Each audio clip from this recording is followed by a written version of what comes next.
This is actually a very interesting little problem. What we need to do is think about the difference between market demand and actual demand. We know that as we increase the number of competitors for the firm, the dominant firm that we're talking about, the market share to that firm will diminish. Okay, so why don't we do this? Why don't we ask ourselves the question, if this entire market were served by the 10 other firms in the business, how much would be produced and at what price? Okay, so what we need to do is first look at the industry without the dominant firm, what their marginal cost curve is. The marginal cost curve for the others in aggregate is going to be 1,000 plus 40Q. The total cost curve is 10,000. I'm sorry, is 10,000 Q plus 20Q squared. If we differentiate with respect to Q, we get the marginal cost, which is 1,000 plus 2 times 20Q, which is 40Q. So we ask ourselves, all right, when marginal cost equals price, all right, if this were being priced competitively, how much, or how much would be produced and at what price? So when we do that, we get Q equals 1900 over 5, and price equals 16,200. So at a price of 16,200, all right, if the dominant firm were to charge a price of 16,200, then all of the other firms in the industry would be able to supply that. And if they charged a price higher than that, they wouldn't be able to sell anything. So the effective or residual demand curve is going to intersect the price axis at a price of 16,200, period.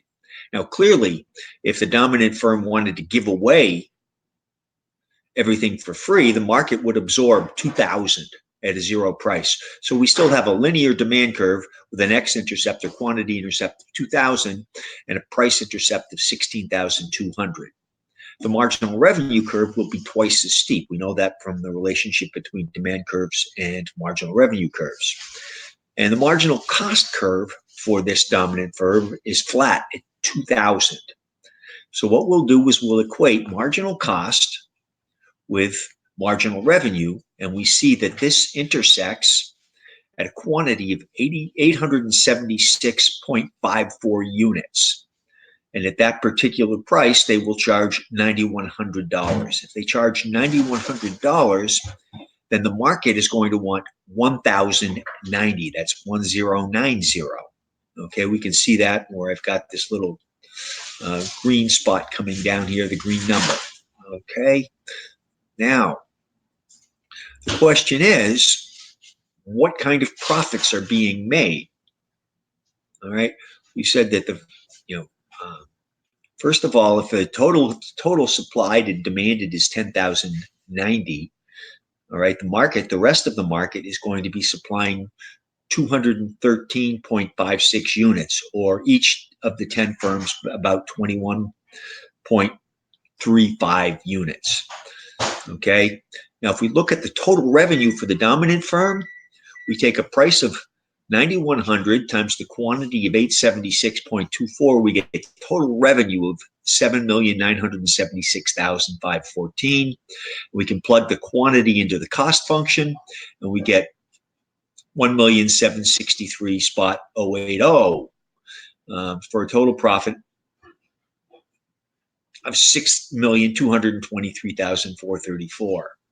For the 10 firms, the average total cost is going to come in. We just plug in Q for the into the average total cost, which is 1,000 plus 20 Q.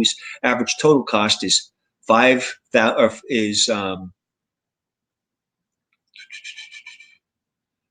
I made a mistake there. Is 5,269.20. Okay, that looks good. So we're going to get 818,000 for total profits, or 81,800 per firm. So there will be entry. Okay, the firms will enter until the price falls and price equals average cost. If you want to see how we can determine